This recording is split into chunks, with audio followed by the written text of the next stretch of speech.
Nuk ka vonuar as 24 orë dhe Mogherini ka dalë nga qelia. Është marrë në pyetje për disa veprime të cilat kanë lidhje me aktivitetin e saj si kryetare e Akademisë së Përgatitjes së Diplomatëve të ri të Bashkimit Evropian.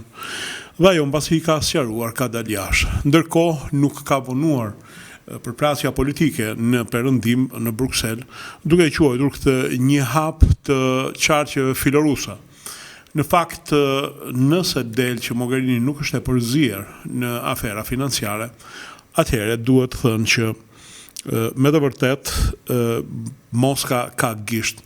Kjo sepse pavarësisht që perëndimi është rrështuar në krahun e Ukrainës, pjesë të mëdha të popullsisë, feta të mëdha të popullsisë që funde harrinë të 40% janë mirëkuptues për veprimet e Moskës dhe kanë gjetur mbështetje. Megjithatë, duke u ardhur në fushën shqiptare, duhet thënë që menjëherë mbas arrestimit të Mogherinit, shtypi djathtë, politikanë të djathtë, media e djathtë u gëzua, sidomos ajo online, u gëzua për këtë fakt dhe filloi të propagandonte aftuese ishte zëvendës kryeministre e Ramës Mogherini dhe aftuese ishte gjetur ndonjë korrupsion i bërë midis Mogherinit dhe Ramës.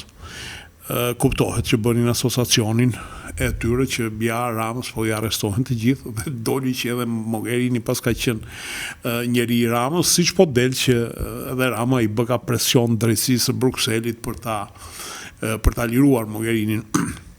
Po në fakt as Mogherinit as Ramës nuk i hyn ferr në këmbë. Mogherini nuk i hyn sepse muhabetet e PD-s nuk i dëgjon njeri në Bruksel, ndërsa në Shqipëri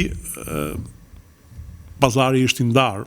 Rama ka një majorancë solide, të cilës s'ka që bëjnë sidomos këto në për lajthitet, në për portalet, në për blogje.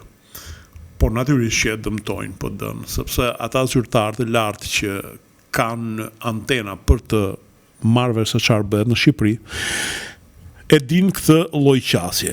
Sikurse vetë ambasadori, vetë përfaqësuesi i Bashkimit Evropian, nuk është nga ata që e shikon me simpati Partinë Demokratike, për vetë faktin që është sulmuar pak përpara në mënyrë më të ulët nga vetë kryetari i Partisë Demokratike, i cili megjithatë mbrapa kërkoi falje, por pak rëndësi ka se çfarë ka barku i nxjerr bardhaku, megjithëse Berisha nuk besoi se pi aq më pak ka qenë i pirë në atë moment, po si duket nga inati nuk është përmbajtur.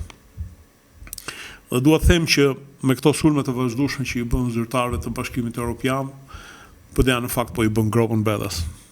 As Mogherinit, as kujt, as përfaqësuesit të BE-s në Tiranë nuk ju hyn ferr në këmbë nga kjo punë.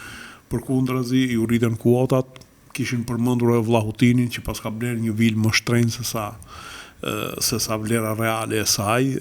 Duhet thënë që nuk i bën asgjë këtyre njerëzve.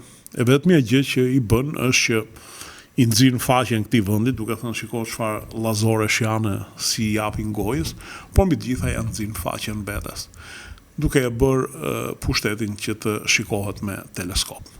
Si gjithmonë në fund, ju rekomandoj të bëni pjesë e kanaleve tona në YouTube, Dritare TV, edhe të kanalit Rudina Çunga. Mjafton vetëm një klik dhe ju vijnë lajmet e para. Edhe nëse keni qejf, dëgjoni një mendje ndryshe. Faleminderit.